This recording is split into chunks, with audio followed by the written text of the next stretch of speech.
नमस्ते, मैं प्रतिभा सेठी astro point से। आज हम बात करेंगे बीमारियों के बारे में।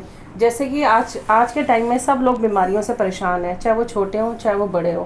और कई लोग सुमित सर के पास ऐसे आते हैं जो कहते हैं सर हमारे पास डेट ऑफ बर्थ ही नहीं है। तो उस केस में क्या हो सकता है, हमें कैसे पता चलेगा कि हमें किस ग्रह से बीमारी है, हम क्या रेमेडीज़ कर सकते हैं जो हमें इससे रिलीफ मिले। तो आइए आज हम सुमित सर से इस टॉपिक के बारे में समझेंगे और बताएंगे सुमित सर हमें। हाँ जी सुमित सर, बताइए आप। नमस्कार प्रतिभा जी। नमस्कार फ्रेंड्स। चलिए आज एक बड़े इंपॉर्टेंट टॉपिक में मैं आपसे बात करूंगा। छोटी वीडियो रखूंगा, ज़्यादा एक्सप्लेन नहीं करूंगा कि ऐसी कौन सी डिजीज़ हैं जो प्लानिटरी डिजीज़ होती हैं, जिस ग्रहों के साथ चलती है। मान लीजिए आपके साथ कोई बीमारी है, डेट ऑफ बर्थ नहीं पता, आपको अपनी कुंडली के बारे में इतना आइडिया नहीं है, तो आप उसको किस प्लानिट से रिलेट करके चलेंगे और उसके रेमेडी कर पाएँ। चलिए दोस्तों इस बारे में शुरू करते हैं। आज का आपका टाइम मालूम ही है, कोरोना का भी टाइम चल रहा है, जिस हिसाब से डिजीज़ फैल रही है, इतने लोग डिप्रेशन भी है, आसपास लोगों की मौतें इतनी हो रही हैं, अपने रिलेटिव्स के अंदर कोई अच्छी न्यूज़ नहीं आती, लोग मेंटली भी टॉर्चर हो रहे हैं, फिजिकली भी टॉर्चर हो रहे हैं। तो जनरली भी हम लोग देखते हैं कौन सी बीमारी किसके साथ चलती है, उस बारे में थोड़ी सी आपको नॉलेज देता हूँ, ताकि कुछ भी अगर आपको हो तो घर बैठ कर छोटी मोटी अगर आप चाहें तो रेमेडी कर सकते हैं। चलिए दोस्तों शुरू करते हैं। देखिए दोस्तों, बेसिकली हमारे 9 ग्रह होते हैं। सन यानी कि सूर्य, मून यानी कि चंद्र, मार्स यानी कि मंगल, मरकुरी यानी कि बुध, जुपिटर यानी कि गुरु, वीनस यानी कि शुक्र, सैटर्न यानी कि शनि, राहु और केतु। जो भी बीमारियां होंगी इन्हीं प्लैनेट की वजह से ही होंगी, चाहे वो किस तरह की भी हो, लॉन्ग बड़ी हो, छोटी हो, डिजीज़ हो, जैसी हो, यही होंगे। और बीमारियां भी कुछ किस तरह की होती हैं दोस्तों, वो भी प्लैनेट ही डिसाइड करते हैं। जैसे एक होगी क्रॉनिक, जो लंबी चलती है, लाइफ लॉन्ग आपके साथ चलेगी, उसके लिए कुछ ना कुछ आपको मेडिसिन लेनी पड़ती चली जाएगी, चाहे वो टैबलेट हो या कुछ भी हो। जिस तरह मान लीजिए आपको डायबिटीज़ की दिक्कत है, वो लाइफ लॉन्ग चलती है, चाहे वो आपको टैबलेट लेना पड़े या इंसुलिन लेनी पड़े, वो लॉन्गिटिविटी में चलती है क्रॉनिक डिजीज़। एक होती है पेनफुल, जिसमें बेड सोल हो जाते हैं, आप बेड रिडन हो गई, बहुत पेन होती है, आपको चलता रहे, आपके लिए नर्स रखी जा रही है, शू पॉटी आपकी बीच में हो रही है, तो पेनफुल डिजीज़ ऐसी मानी जाती हैं। कुछ होती है शॉर्ट टर्म, हुई और ख़त्म हो गई। मान लीजिए आपको स्टमक एक की दिक्कत है, एक दिन हुआ अगले दिन ठीक है, अपेंडिक्स की दिक्कत है, एक दिन हुआ अगले दिन ठीक है, या आपको स्टोन की दिक्कत है, 2-4 दिन हुआ, सर्जरी हुई आपकी, वो ठीक हो गया, कुछ शॉर्ट टर्म होती है। कुछ होती है मेंटल, जो माइंड से रिलेटेड ज़्यादा होती है, जैसे कि डिप्रेशन हुआ आपका, लोनलीनेस की फीलिंग हुई, इमोशनली आप लो फील कर रहे हैं, आप बैठे बैठे रो रहे हैं, मूड स्विंग्स आपको हो रहे हैं, वो इमोशनल चलती हैं, वो मेंटल ज़्यादा होती है। एक होती है फिजिकल, मान लीजिए पेट दर्द हुआ आपका, कोई ऐसी चीज़ जो आपको फिजिकली बहुत ज़्यादा परेशान करती रहती हो, पाइल्स की दिक्कत है, जैसे उसमें बहुत पेन होता है, ब्लड निकलता है, आपका एच बी लो आ जाता है उसके अंदर, या इस तरह की लेडीज़ के साथ यूट्रस रिमूव हुआ, यूट्रस में कोई दिक्कत है, तो इस तरह की दिक्कत फिजिकल चलती है। एक होती है दोस्तों डेडली डिजीज़, जो कहीं ना कहीं मौत तो नहीं देती लेकिन मौत के बराबर का दर्द दे देती हैं, कैंसर, पैरालिसिस, पार्किंसन, इस तरह की डेडली डिजीज़ भी होती हैं। कुछ डिजीज़ होती हैं दशा के साथ चलती हैं, मान लीजिए एक दशा है 2 साल की, 3 साल की, वो डिजीज़ दशा में आई और दशा जैसे ही ख़त्म हुई, वो खराब दशा ख़त्म हुई, वो बीमारी भी अपने आप चलेगी, वो दशा से साथ चलती हैं। कुछ डिजीज़ होती है जो इंस्टेंट डेथ देती हैं, मान लीजिए आप बैठे हैं ऑफिस के अंदर, कहीं पर भी हार्ट अटैक है आपको, इंस्टेंटली आपकी डेथ हो गई, ऑन द स्पॉट आपकी डेथ हो गई, या ड्यूरिंग आपकी रिकवरी आपकी डेथ हो गई, या ड्यूरिंग आपका जो डॉक्टर के पास आपका चल रहा है उसमें आपकी डेथ हो गई, इंस्टेंट डेथ। और कुछ होती है में सर्जरी चलती है, जैसे कि स्टोन की दिक्कत हुई, सर्जरी हुआ, किडनी रिप्लेसमेंट हुआ, लीवर की दिक्कत हुई, जहाँ पे आपका पेट काटना पड़ेगा, लेडीज़ के साथ यूट्रस रिमूव करना पड़ता है, कुछ इस तरह की दिक्कत, प्रेगनेंसी पे जो दिक्कत आती है उस पर हम लोग सर्जरी के लेके चलते हैं। तो दोस्तों मैं आपको बताता हूँ छोटी छोटी बातें कि कौन सी बीमारी किसके साथ चलेगी। तो पहले हम बात करते हैं सूर्य के साथ। सूर्य मतलब सन। देखिए सन जो होगा मेन प्लैनेट होता है। अगर हम बात करें सोलर सिस्टम की भी बात करें तो सन से ज़्यादा इंपॉर्टेंट प्लैनेट कोई नहीं होता। बिना सूर्य के, बिना सन के ज़िंदगी इम्पॉसिबल हो जाएगी। अगर सूर्य एक दिन भी नहीं निकलेगा ना तो दोस्तों ये धरती पूरी ख़त्म हो जाएगी, यहाँ पर जितना भी लोग रह रहे हैं वो कुछ बचेंगे नहीं। उसी तरीके से हमारी एस्ट्रोलॉजी में भी सन जो होता है बड़ा इंपॉर्टेंट होता है, मेन प्लैनेट माना जाएगा। और हमारी बॉडी के अंदर सन को जो रिप्रेजेंट करता है वो है हार्ट। बिना हार्ट के, बिना हार्ट बीटिंग के आप नहीं जी सकते। तो सन जो डिनोट करेगा वो हार्ट के साथ चलता है। तो मान लीजिए जिनको हार्ट की दिक्कत है, हार्ट अटैक की दिक्कत है, कोलेस्ट्रॉल की दिक्कत है, हार्ट बीटिंग की दिक्कत है, तो उनका सूर्य खराब होना ही होना है। तो ऐसे में वो लोग गेहूँ का दान कर सकते हैं, गुड़ का दान कर सकते हैं। सूर्य को रोशनी भी कहा जाता है और रोशनी देखने के लिए हमारी आँखें होना बहुत ज़्यादा ज़रूरी है। तो सूर्य को आँखें भी कहा जाता है। हड्डी, स्केलेटन, ये सब सूर्य के साथ जाता है। बेसिकली बॉडी का जो स्ट्रक्चर होगा, बोन्स होंगे, हार्ट और आइज, ये सूर्य के साथ जाएंगे। जिनका सूर्य खराब होगा उनको दिक्कत रेगुलरली चलती रहेगी। विटामिन डी जो हमें धूप से मिलता है, तो ऐसे लोगों में विटामिन डी की भी कमी होगी। तो मान लीजिए अगर आपको सूर्य के साथ दिक्कत है, ऐसी कोई प्रॉब्लम है आपको, तो आप सूर्य को जल दे सकते हैं और गुड़ और जैसे मैंने आपको बताया उसका दान करिए, तो उससे आपको रिलीफ मिलेगा। ट्रीटमेंट तो आपको जो मेडिकल चल रहा है वो ट्रीटमेंट साथ चलता ही चलेगा। इसके बाद हम बात करेंगे मून के लिए। सूर्य के बाद हमारे एस्ट्रोलॉजी में सेकंड मोस्ट ऑस्पिशियस जो प्लैनेट बनता है वो बनता है मून। जिस तरह सूर्य हमारी राइट आई को माना जाता है, चंद्रमा को भी एक रोशनी का ही कारक माना गया है। रात को अंधेरे में जब चंद्रमा निकलता है उसका प्रकाश फैलता है, तो चंद्रमा को भी आँख माना गया है। तो लेफ्ट आई चलती है चंद्रमा के साथ, तो चंद्रमा भी हमें आँखों की दिक्कत ही देगा। और चंद्रमा को हम लोग थॉट्स कहते हैं। तो वो सभी लोग जिनको रात को नींद नहीं आती, चंद्रमा रात को निकलता है, मून रात को निकलता है, तो नींद की दिक्कत चलती है। इंसोम्निया, स्लीपिंग डिसऑर्डर, बुरे सपने, रात को सोते सोते आप जाग गए, अचानक से कुछ सपना देख के पूरा पसीने पसीने आप हो गए, वो चंद्रमा के साथ जाएगा। चंद्रमा को इमोशंस कहा जाता है। तो वो सभी लोग जिनको डिप्रेशन की दिक्कत है, जो लोग लोनलीनेस फील करते हैं, जिनको इमोशनल डिसऑर्डर्स है, कभी मूड स्विंग से प्रॉब्लम, हंसते हैं अचानक से रोना शुरू कर देंगे, मान के चलिए उनको चंद्रमा की ही दिक्कत है। चंद्रमा पानी के साथ भी कहा जाता है, रिलेट किया जाता है। तो जिनको वाटर बोर्न डिजीज़ बहुत ज़्यादा होती है वो चंद्रमा के साथ चलती है। कुंडली के अंदर चंद्रमा का होता है चौथा हाउस। चौथा हाउस मतलब चेस्ट, चेस्ट मतलब लंग्स। जिनको लंग्स की दिक्कत है, सांस की दिक्कत है, जो सांस लेने में दिक्कत है, ब्रीदिंग के इश्यूज है, जिनके साथ खांसी जुकाम ज़्यादा रहता है, ENT की दिक्कत है, मान के चलिए उनका चंद्रमा वीक है, ऐसे लोग ओम नमः शिवाय का जाप करें, दूध का दान करें, मंडे को पानी का दान करें। अगर आपके पास इतना सामर्थ्य है तो आप एक प्याऊ लगवाइए जिसमें आते जाते लोग पानी पी सकें, उससे आपको बहुत रिलीफ मिलेगा। गर्मियों का टाइम है, आप जूसेस डोनेट कर सकते हैं, आप ग्लूकॉन डी डोनेट कर सकते हैं, जो इंसान पानी पी सके या उस तरह की चीज़ें ले सके, तो चंद्रमा के साथ चलता है। इसके बाद आता है मंगल। मंगल को हम लोग एनर्जी से रिलेट करके चलते हैं, रेड प्लैनेट कहा जाता है। अगर साइंस में भी आप देखेंगे तो मंगल इज अ रेड प्लैनेट। तो रेड प्लैनेट मीन्स ब्लड। तो जितने भी ब्लड से इश्यूज होंगे वो मंगल के साथ चलते हैं।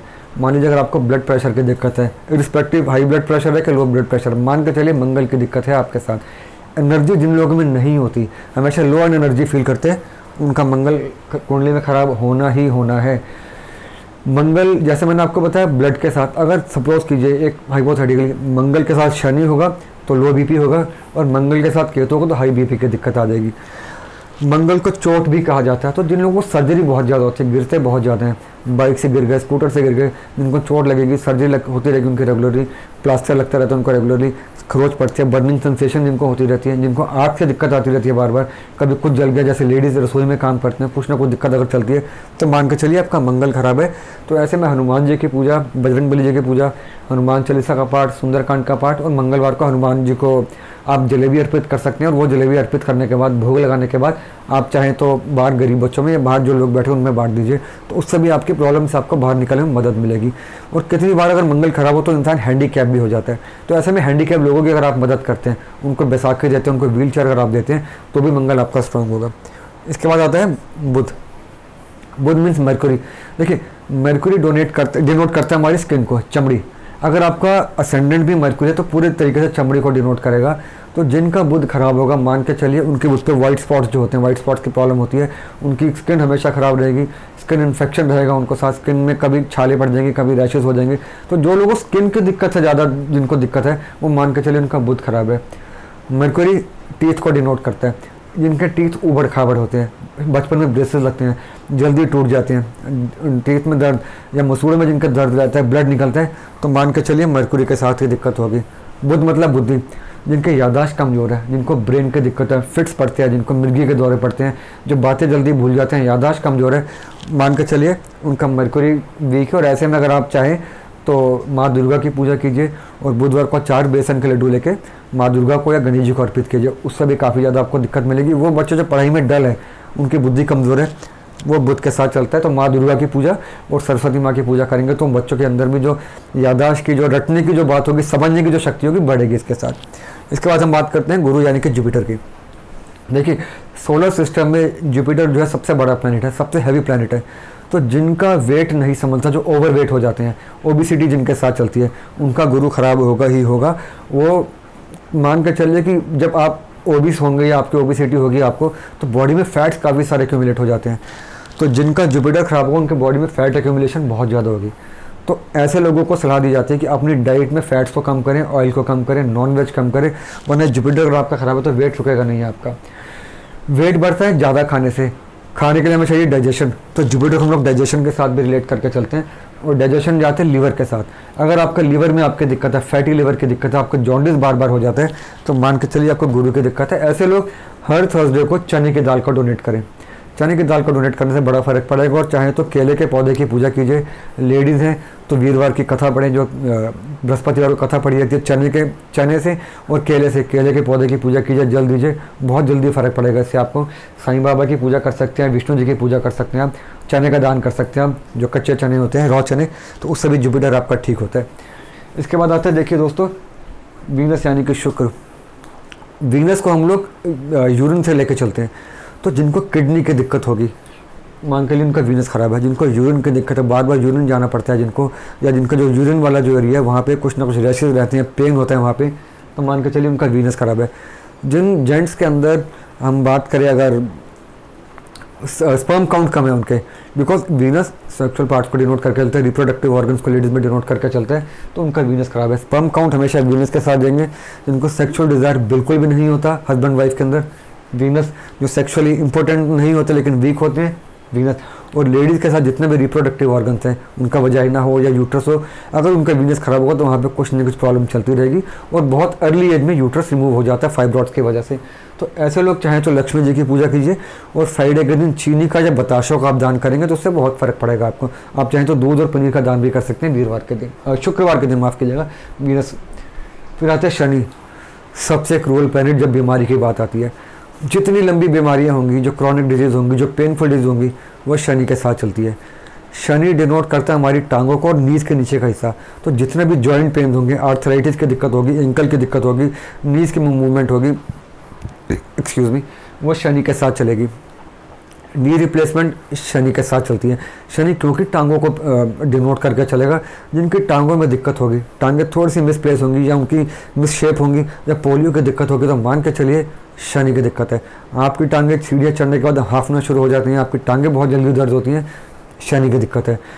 आलसी बहुत ज़्यादा है, आपको काम लिंगर ऑन करने की आदत है, कभी यहाँ पेन, कभी यहाँ पेन, कभी यहाँ पेन, तो शनि की दिक्कत है आपके साथ। तो वो सभी बीमारियां जो लॉन्गेटिविटी के साथ चलती हैं, अगर इस शनि के साथ राहु भी पार्टिसिपेट करेगा तो नर्वस सिस्टम आपका ख़राब करके चलता है। पैरालिसिस, अगर हम बात करें पार्किंसंस की दिक्कत, ब्रेन की दिक्कत, ये सारी दिक्कत जो बहुत लंबी चलती हैं, जिसमें आदमी ना मरता है ना जी पाता है, वो शनि के साथ। तो ऐसे में आपको मैं एक सलाह दूंगा कि शनि मंदिर जाइए, सैटरडे को दीपक जलाइए शनिदेव के आगे सरसों के तेल का। शनिदेव की जो पूरी थाली मिलती है, काले तेल, काली चुन्नी, शनिदेव को अर्पित कीजिए, शनिदेव से माफ़ी मांगिए, शनि चालीसा पढ़िए और सैटरडे को कुछ ना कुछ डोनेट करिए, खाने पीने का सामान, गरीबों में खाने पीने का सामान डोनेट कीजिए।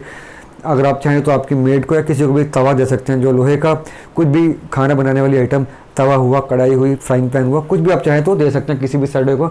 अगर बरसातों का मौसम है जो छाती होता है, अम्ब्रेला आप दे सकते हैं, ब्लैक कलर का अम्ब्रेला दीजिए, उससे भी काफ़ी फ़र्क पड़ेगा।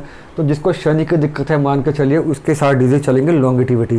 थायराइड की दिक्कत लाइफ लॉन्ग चलती है, डायबिटीज़ की दिक्कत लाइफ लॉन्ग चलती है, तो शनि के साथ प्रॉब्लम होती है। और एक छोटी सी बात आउट ऑफ द कंटेक्स्ट, 23 मई को मैंने आपको बताया था कि शनि रेट्रोग्रेड हो रहा है, तो जिनके साथ ये दिक्कत है ध्यान रखिएगा, वो चीज़ दोबारा आ जाती है, बिकॉज रेट्रोग्रेड में चीज़ें वापस आती हैं, डिजीज़ वापस आती है। इसके बाद आता है राहु। वो सभी बीमारियाँ नज़र नहीं आती और बिल्कुल लास्ट स्टेज पे सामने आती है, cancer, paralysis, unexpected. Rahu suddenness को लेकर आता है, टोटली अनएक्सपेक्टेड, यहाँ पे कभी आपने एक्सपेक्ट भी नहीं किया था। आपके ब्लड क्लॉटिंग हो गई, आपको मालूम भी नहीं था।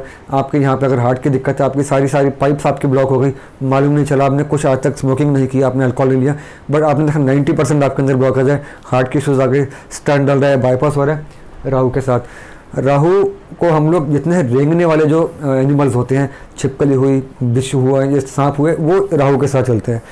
तो जिनको ये सब चीज़ों से डर भी लगता है बचपन से, जिनको फोबिया इन चीज़ों का, राहु बेसिकली एक ऐसा प्लैनेट जो फोबिया क्रिएट करता है। आपको किसी चीज़ का फोबिया अगर होगा तो राहु के साथ होगा। अगर आपको बार बार बिच्छू से या छिपकली से आपको डर लगता है तो मान के चलिए राहु के साथ दिक्कत होगी।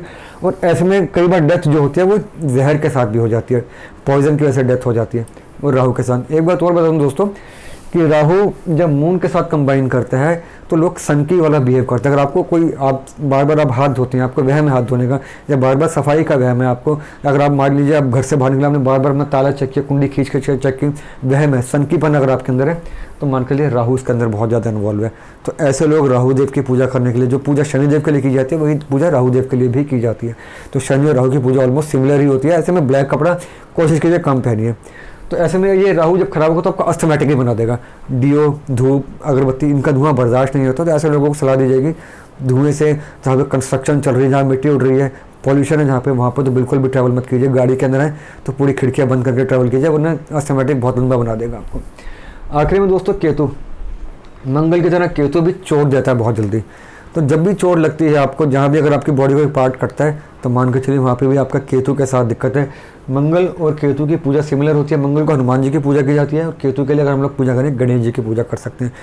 तो दोस्तों ये एक कुछ बीमारी है, अगर आपके पास आपका हॉरोस्कोप नहीं है, डेट ऑफ बर्थ नहीं पता आपको, लेकिन ये सब बीमारियाँ आपके साथ हैं, तो आप जैसे मैंने आपको कहा था उस रिलेटेड उस प्लैनेट से रिलेटेड आप दान पुण्य कर सकते हैं, पूजा कर सकते हैं, आपको श्योरली उस प्रॉब्लम से बाहर मिलेगी। उसके बावजूद भी ज़्यादा प्रॉब्लम है आपके साथ, आइए पर्सनली आप अपना हॉरोस्कोप कंसल्ट कर सकते हैं, तो उसमें काफ़ी सारी चीज़ें आ जाएंगी।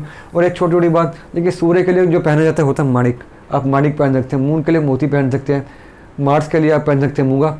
मरकुरी के लिए आप पन्ना पहन सकते हैं। जुपिटर के लिए आप पुखराज पहन सकते हैं। शुक्र के लिए आप डायमंड या ओपल पहन सकते हैं। शनि के लिए नीलम या नीली पहन सकते हैं। और राहु केतु की हमेशा मैं स्टोन के लिए मना करता हूँ, इनकी पूजा के लिए ज़्यादा बोलता हूँ, उनको डोनेशन के लिए ज़्यादा बोलता हूँ। तो दोस्तों ये एक छोटा सा लेखा जोखा था कि जो लोग बीमार से गुजर रहे हैं इसका इलाज कर सकते हैं वैसे में। तो आज के लिए मैं रखता हूँ, अगली बार दोस्तों हम देखेंगे हॉरोस्कोप के अंदर 12 जो हाउसेज होते हैं, वो 12 हाउसेज कौन कौन से बॉडी पार्ट को डिनोट करके, जितने लोगों ने पूछा इस बारे में कि कौन सा पार्ट, अगर हमारा सपोज कीजिए हमारा सिर की दिक्कत है, कौन से हॉरोस्कोप में कौन सा पार्ट हमारा खराब होगा, तो हम इसको एज पर हम उसको आगे ठीक करवा सकें। तो अगली बार हम बात करेंगे हॉरोस्कोप रिलेटेड डिजीज़ के ऊपर। आज हमने की थी प्लैनेटरी डिजीज़ पे, अगली बार हॉरोस्कोप रिलेटेड डिजीज़। आज के लिए दोस्तों इतना ही, तब तक के लिए दोस्तों जय माता दी। इस वीडियो को प्लीज़ लाइक और शेयर कीजिएगा, और अगर कोई क्वेश्चन आपके तो डालिएगा, उस पर यूट्यूब पर डालिए, कमेंट में डालिए। जय माता दी दोस्तों।